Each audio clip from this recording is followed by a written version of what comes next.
They brought a fake SWAT team to my house. They were screaming something about illegal weapons and HOA regulations on private property. I wasn't just calm. I was curious because what they didn't know is this house is a federally certified training facility, and I'm a Navy SEAL. So I called someone, and 5 minutes later, their little cosplay ended in real federal charges. Now, I know what you're thinking, Wade. How do you even pull that off legally? And how does she not notice? Trust me, I asked myself the same thing.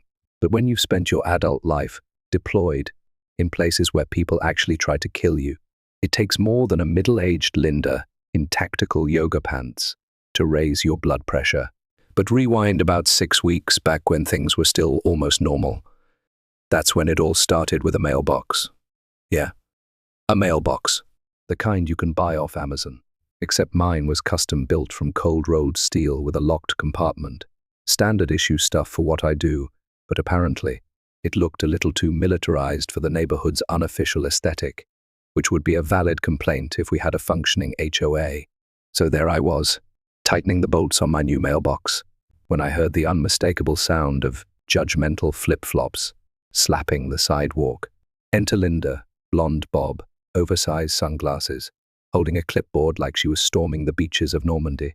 She walked right onto my property and cleared her throat with the kind of authority only bestowed by self-importance and several seasons of HGTV. That mailbox violates Section 12 of the HOA Code, she said without so much as a hello. I looked up, squinting against the sun, and replied, "There's no HOA." She smiled the way snakes do and tapped her clipboard. "We reformed it. You must have missed the memo." Now, I may have left the military, but I didn't leave behind my love for protocol, so I asked a very reasonable question. "Did you file the new HOA charter with the county?" Her face twitched. "We don't need to. It's a private community agreement." That's when I realized I wasn't dealing with a neighbor. I was dealing with a self-declared warlord of cul-de-sacs. I shrugged and went back to tightening my bolt. That was the first shot fired, metaphorically speaking. 2 days later, a letter showed up taped to my door, printed on what looked like recycled printer paper and sealed with what I sincerely hope was grape jelly. It accused me of violating 4 new HOA bylaws, including hostile aesthetic interference and unregulated postal infrastructure. I laughed out loud. Then I saved the letter, took pictures, and called my lawyer just to make sure I wasn't losing my mind. Turns out I wasn't. The HOA had officially dissolved 5 years ago, no board, no authority, and no right to demand anything. But Linda, she'd created something new, something unauthorized. Within a week, she and her boyfriend, let's call him Trevor because, of course, it's Trevor, started doing nightly patrols in a Jeep Liberty with orange hazard lights and a magnetic HOA enforcement sign slapped on the side. I wish I were kidding. Trevor had a pair of those knockoff Oakleys and the kind of energy that said rejected from police academy 3 times. They started handing out fake violation notices to people for things like non-regulation trees and overgrown fescue. No one knew what fescue was. Everyone just started mowing everything in sight. Linda, drunk on power and probably boxed Chardonnay, ramped up her efforts. She set up a Facebook group for concerned citizens of Oakview Ridge, which was mostly her posting blurry pictures of mailboxes and asking if anyone had seen suspicious activity, usually just kids on bikes or someone walking a golden retriever without a leash. I stayed quiet, just watched, let them dig their own hole. But then they made their second mistake. Trevor knocked on my door at 6:00 a.m., wearing a tactical vest with a patch that said Community Safety Unit.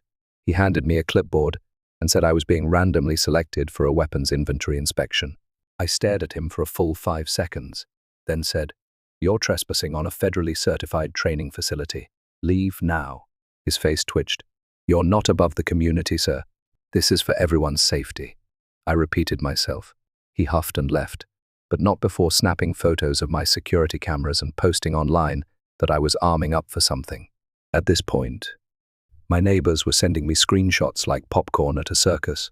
Most of them hated Linda, but were too scared or too tired to fight her. One of them had their lawn flamingos stolen as punishment for not trimming their hedges with community sensitivity.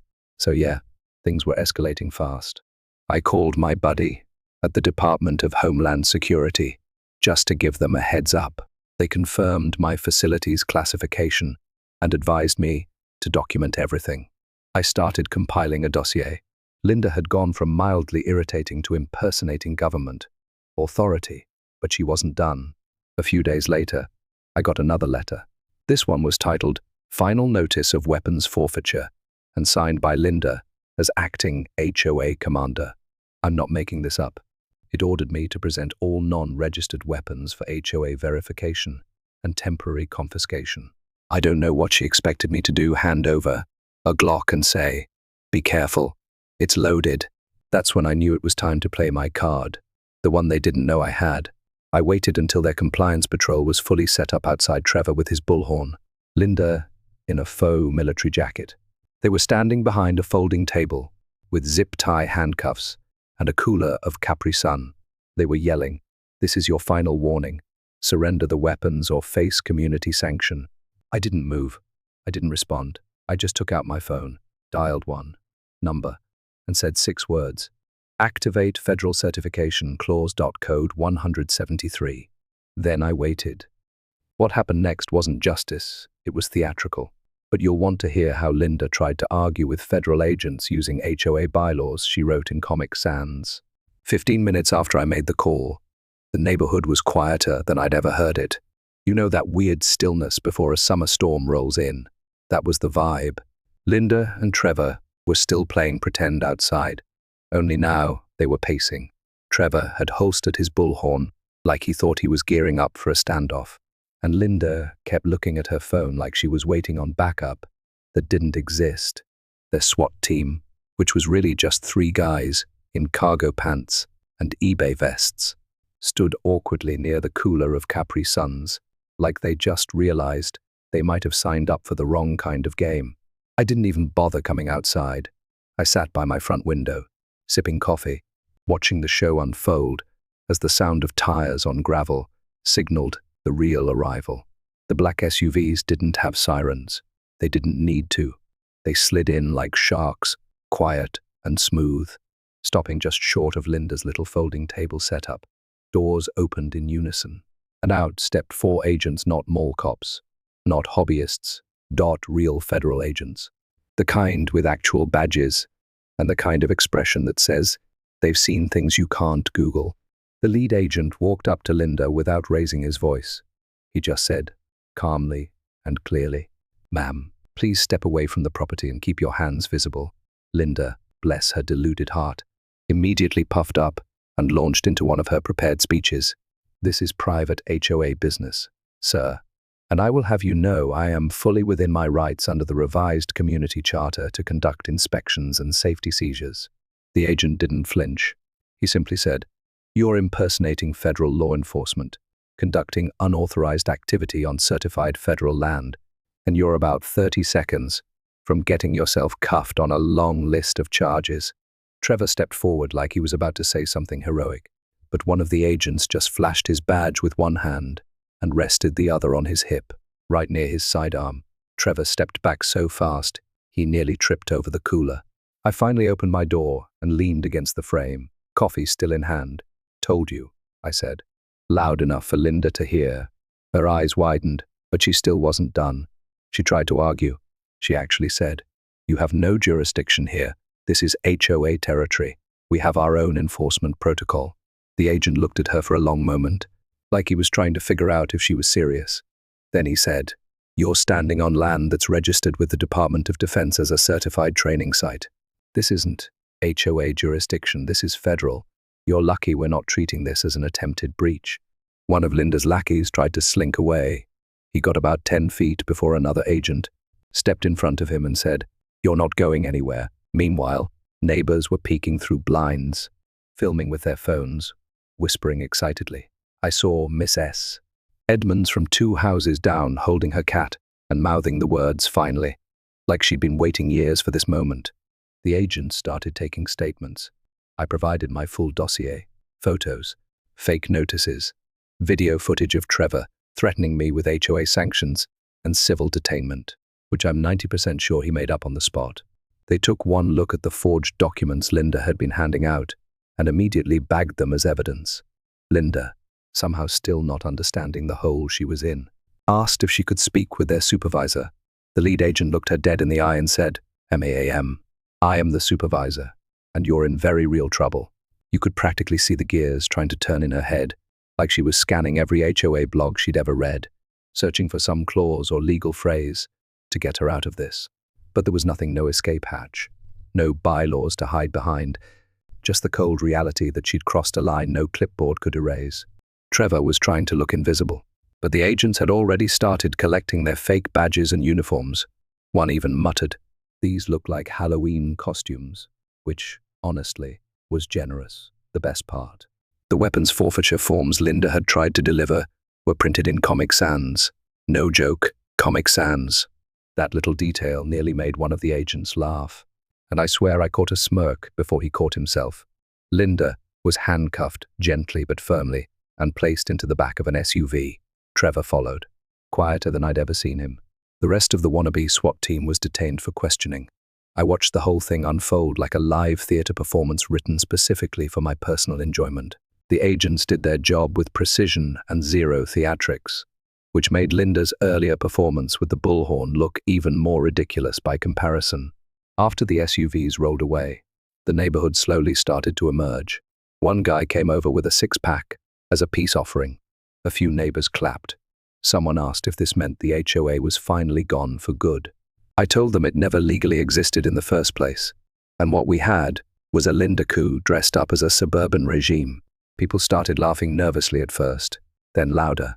The tension had cracked, but I knew it wasn't over, because the fallout from something like this doesn't just end with a ride in the back of an SUV. Later that night, I reviewed the footage again. My cameras had caught every moment: Linda's arrival, her fake citations, Trevor's threats, and the final arrival of actual justice. I backed it up 3 times, saved it to the cloud, and considered submitting it to one of those HOA horror story YouTube channels. But something told me Linda wasn't done.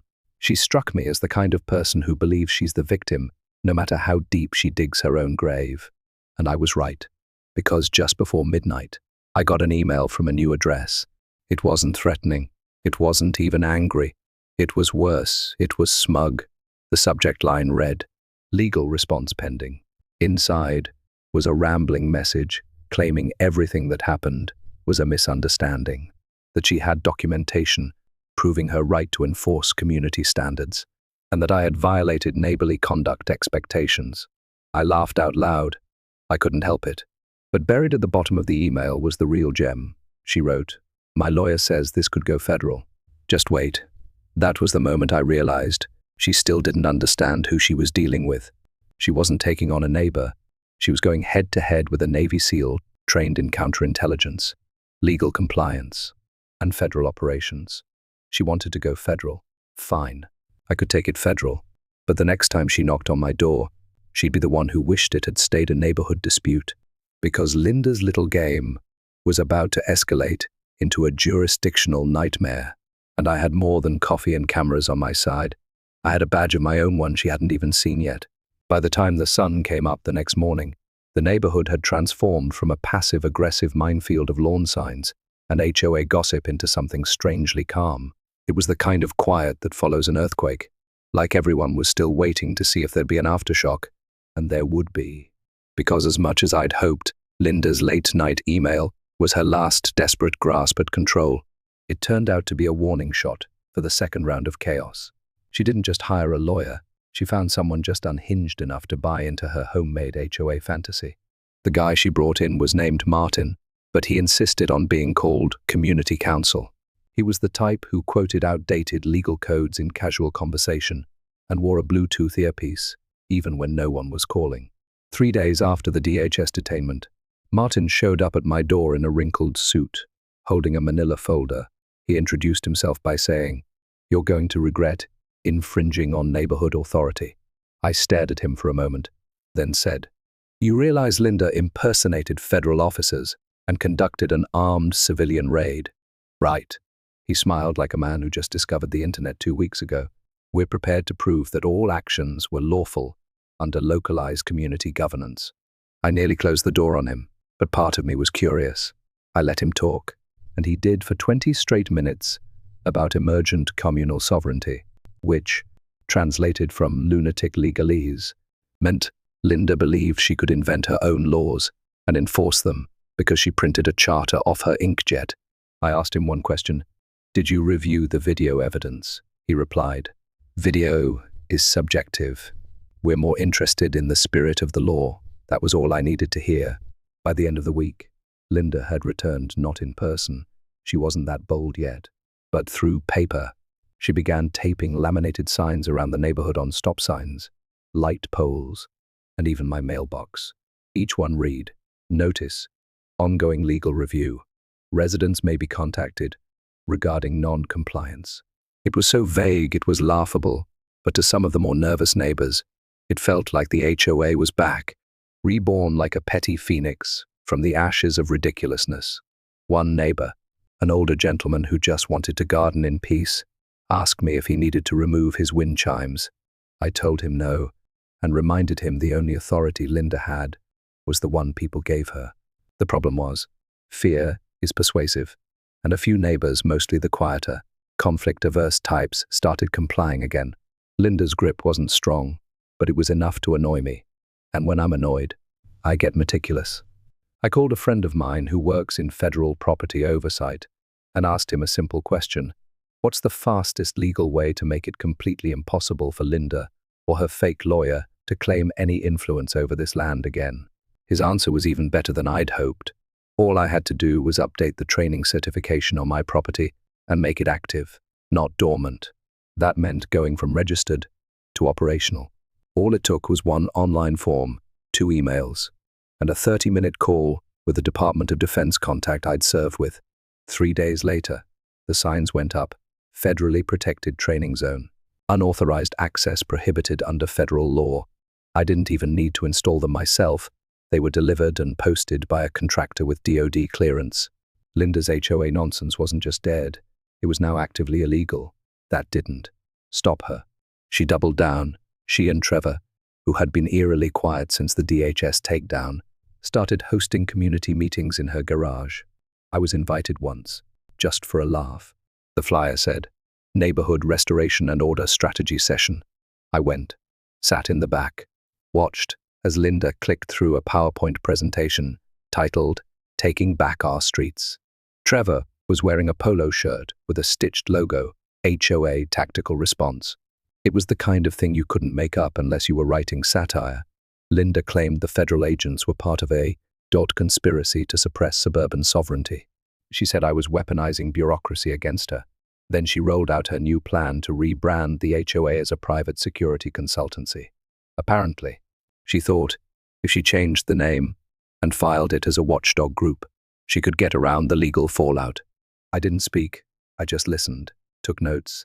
Then, as they handed out new compliance checklists with boxes like window tint inspection and vehicle type verification, I stood up and Don asked, "So when does the background check for your fake officers happen? Before or after they impersonate feds?" The room went silent.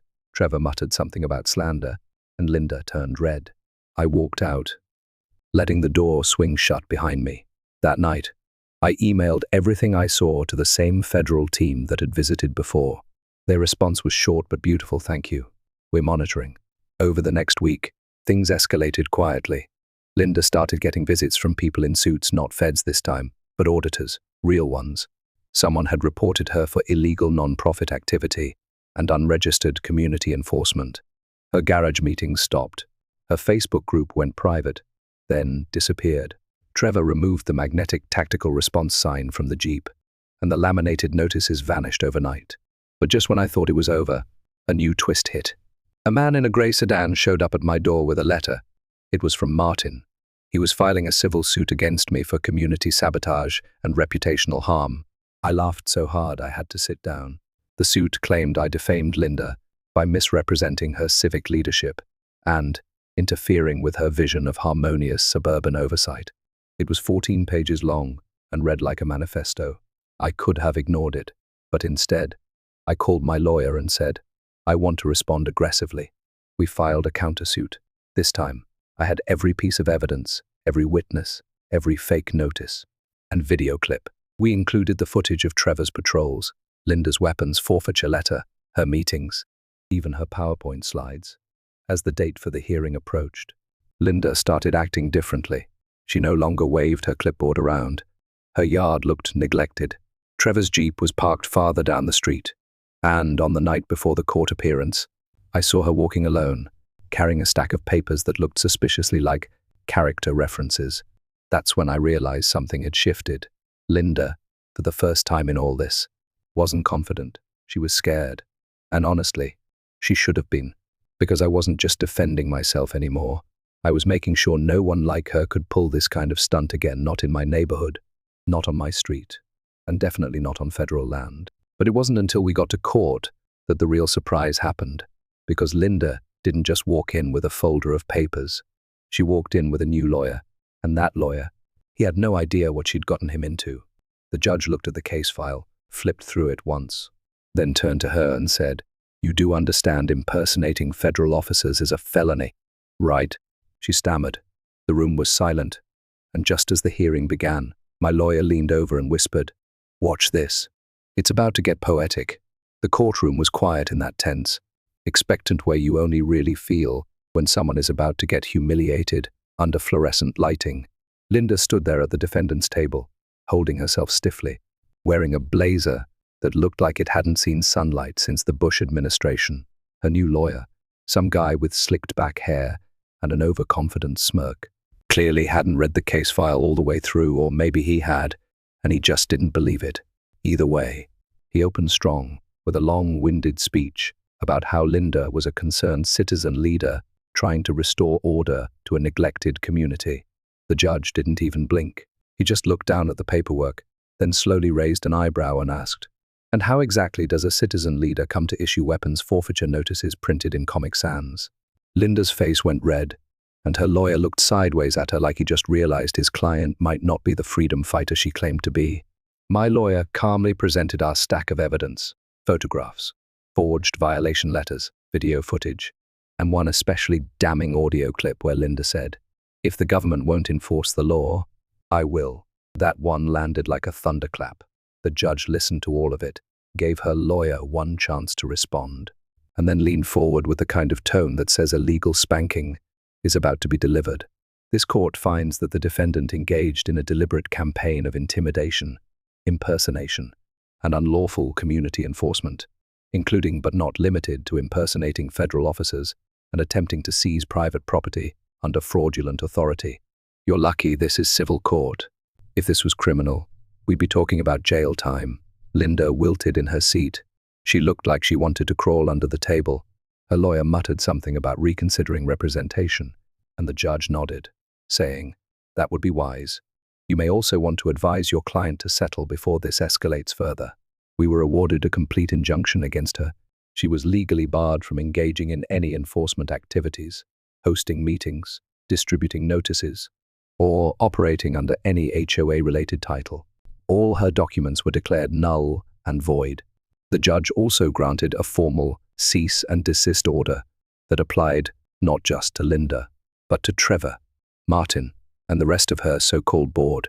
But that wasn't even the satisfying part.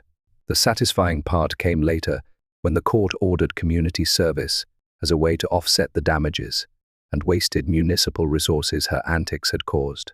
Normally, that would mean picking up trash or working in a library, but in this case, I made a specific request, and the judge, to my complete surprise, approved it. Linda would be completing her service hours under federal supervision, cleaning the grounds of the very training facility she had tried to take over with her fake HOA militia. That's right, for 6 weeks, 3 days a week. She was required to report to my property under federal observation, to sweep floors, wipe windows, and maintain landscaping on the exact ground she once stood on, with a bullhorn demanding weapon surrender. I didn't taunt her, didn't say a word. I just watched her show up in khakis and a tucked-in shirt, carrying a bucket and mop. She avoided eye contact, barely spoke. Trevor didn't show his face once. I don't know if it was shame, fear, or both, but he vanished the moment court was over. The rest of her fake HOA team disbanded like a deflated balloon. The tactical response Jeep was sold. The Facebook group deleted. Even Martin, the fake lawyer, quietly disappeared from the neighborhood, and if the rumors were true, moved 2 counties over. It took about 3 weeks before Linda broke the silence. She was mopping one of the interior floors when she finally looked at me and asked, "Why didn't you press criminal charges?" I paused, thought about it, then said, "Because I wanted you to learn something, and jail doesn't teach. But humility, that might." She didn't reply, just kept mopping, and I kept sipping my coffee, watching her every few minutes to make sure she didn't try to file the mop handle into a weapon. Old habits die hard. Word got around, as it always does. The neighborhood that once tiptoed around her started living a little louder. One guy painted his shed neon green just because he could. A family 3 doors down installed a pink mailbox with a solar light. The sound of lawnmowers and kids riding bikes came back. It felt like a community again, not a militarized zone, patrolled by a clipboard tyrant. Linda finished her service without another word. When it was done, she delivered her sign-off form to the facility gate, then turned and walked away without so much as a glance back. I didn't see her for months after that. Someone said she started taking courses at a local community college. Another neighbor mentioned she was working part-time at a plant nursery. Either way, she stopped playing general and started acting like a human being again. I'd call that a win. As for me, I kept the mailbox, added a little upgrade. Actually, reinforced steel with fingerprint access and a plaque that reads, "Certified Federal Facility. No cars allowed." It makes me smile every time I walk past it. A small reminder that some battles are won not through force, but through patience, preparation, and a little bit of legal judo. I also made sure to check on the neighbors who were the most affected, especially the quieter ones who had felt bullied or coerced into playing along with Linda's HOA fantasy. Most of them just wanted peace, which I could respect, but I reminded them that silence is exactly how people like Linda gain control in the first place. The next time someone shows up with a clipboard and a made-up title, I hope this neighborhood remembers the lesson. Authority doesn't come from yelling the loudest. It comes from knowing the law and knowing when to use it. There was one final twist, though. A few months after the dust had settled, I received a certified letter in the mail, no return address.